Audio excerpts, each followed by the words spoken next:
कक्षा 10th के chapter 1 के उदाहरण नंबर 3 में पूछा गया है कि दर्शाइए कि एक धनात्मक विषम पूर्णांक 4q प्लस 1 या 4q प्लस 3 के रूप का होता है जहां q एक पूर्णांक है। तो यहाँ पर हम क्या करेंगे, सबसे पहले हम एक धनात्मक विषम पूर्णांक को a मान लेंगे। ठीक है, तो मान लेते हैं, माना एक धनात्मक विषम पूर्णांक a है जहाँ b बराबर, ये जो हमें दिया हुआ है 4 है। ठीक है, अब ये 4 क्यों माना है ये मैं आपको बता देता हूँ। हमने यहाँ पर माना कि विषम पूर्णांक a है। ठीक है, अगर हम इस a को किसी भी नंबर से भाग करते हैं, ठीक है, किसी भी संख्या से भाग करते हैं, मान लेते हैं इसे हम b से भाग करते हैं, तो यहाँ पर कोई भी एक भागफल आएगा जिसको हम q बोलते हैं। ठीक, और यहाँ पर कोई भी एक नंबर आता है। ठीक, और यहाँ पर जो आता है उसको हम बोलते हैं शेषफल। तो ये जो a होता है, बीच वाली जो संख्या होती है, ये किसके बराबर होती है, b की गुणा q से प्लस r। ठीक है, मतलब बी क्यू प्लस आर के बराबर होती है। तो ये देखो, ये जो b है, ये वाला जो रूप है, ये बी क्यू प्लस आर के रूप का है। ठीक है, बी क्यू प्लस आर के रूप का है, इसलिए b जो है वो हमने 4 माना है। ठीक है, ये जो b है ये 4 माना है। और ये जो होता है इसको हम बोलते हैं यूक्लिड विभाजन प्रमेय। ठीक है, तो यहाँ पर हम यूक्लिड की विभाजन प्रमेय का प्रयोग करेंगे। यूक्लिड विभाजन प्रमेय द्वारा, ठीक है, क्या होती है, a बराबर बी क्यू प्लस आर, ये होती है। ठीक है, a बराबर b का मान कितना है 4, तो ये आ जाएगा 4q प्लस आर। अब यूक्लिड विभाजन प्रमेय जो होती है उसमें r का जो मान होता है, ठीक है, r का जो मान होता है वो हमेशा क्या होता है, 0 से बड़ा होता है। ठीक है, या फिर 0 के बराबर होता है, लेकिन हमेशा b से छोटा होता है। और b कितना है हमारे पास, 4 है, तो इसको हम लिख सकते हैं कि r का मान 0 से बड़ा है या फिर 0 के बराबर है, लेकिन 4 से हमेशा छोटा रहेगा। तो क्या मान हो सकते हैं r के, तो यहाँ हम लिख देंगे r के संभव मान। तो r के संभव मान क्या हो सकते हैं, एक तो 0, 1 हो सकता है, 2 हो सकता है, लेकिन 4 से छोटा होगा। 4 से छोटा मतलब 3। तो ये 4 मान हैं जो हमारे हो सकते हैं। अब ये 4 मान हम इसमें रख देंगे। ठीक है, यहाँ पे हम ले लेते हैं a बराबर बी क्यू प्लस आर में r के मान रखने पर, ठीक है, मान रखने पर, तो यहाँ पर हम सबसे पहले क्या करेंगे, r बराबर 0 रख कर देखते हैं। ठीक है, तो यहाँ आ जाएगा a बराबर 4q प्लस r, यहाँ पर लिखा है तो इसकी जगह हम लिख देंगे 0। तो इसको हम और क्या लिख सकते हैं, a बराबर 4q लिख सकते हैं। ठीक है, 0 नहीं लिखते हैं।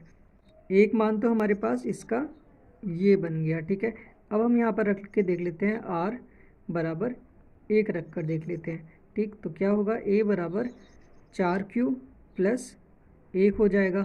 ठीक है, तो दूसरा मान हमारे पास ये हो गया। अब तीसरा हम यहाँ पर r बराबर 2 रख कर देख लेते हैं, a बराबर 4q प्लस 2।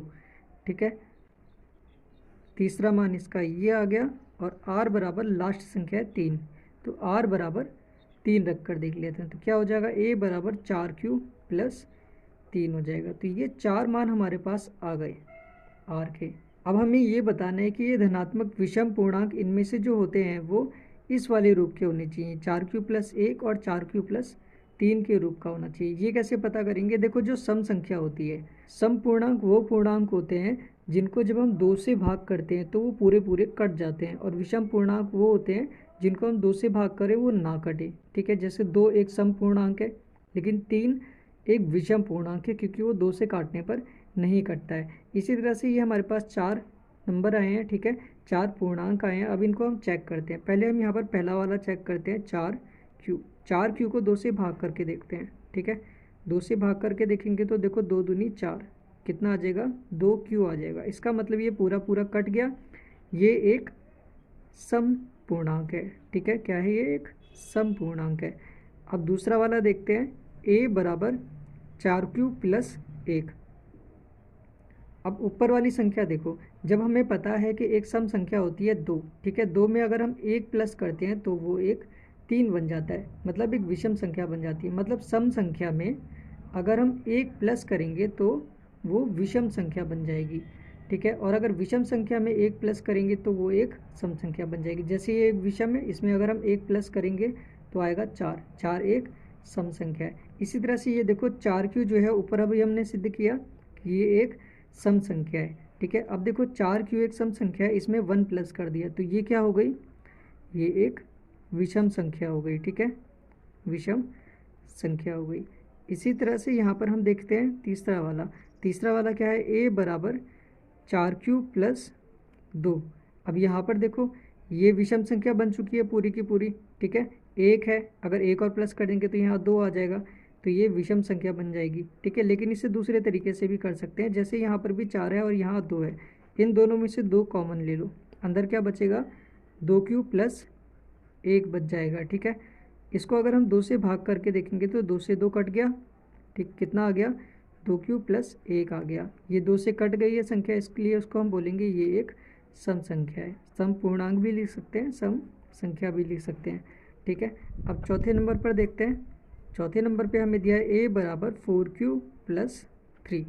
अब देखो यहाँ से, यहाँ 4 है, यहाँ 3 है, यहाँ से अगर 2 अगर हम लेंगे तो यहाँ से तो 2 कॉमन चला जाएगा, लेकिन यहाँ से नहीं जाएगा। इसका मतलब ये वाली संख्या 2 से नहीं कटेगी, तो ये एक विषम संख्या होगी, ठीक है, या फिर विषम पूर्णांक होगा। अब देखो इसमें विषम कौन सा पूर्णांक है, एक तो ये और दूसरा ये, और ये किस रूप का है, 4q प्लस 1 और 4q प्लस 3 के रूप का है, ठीक है। तो हम यहाँ पे लास्ट में लिख सकते हैं कि अतः ऋणात्मक विषम पूर्णांक 4q प्लस 1 और 4q प्लस 3 के रूप का होता है। यहाँ पे और की जगह या कर देना, क्योंकि और में क्या होगा, केवल ये 2 ही आ पाएंगे, लेकिन या करेंगे तो इनके अलावा भी और भी नंबर हो सकते हैं, जैसे 4q प्लस 5, ठीक है, 4q प्लस 7, इस तरह से और भी नंबर हो सकते हैं। तो अभी हमसे जितना पूछा था केवल उतना ही हमने आंसर निकाला है।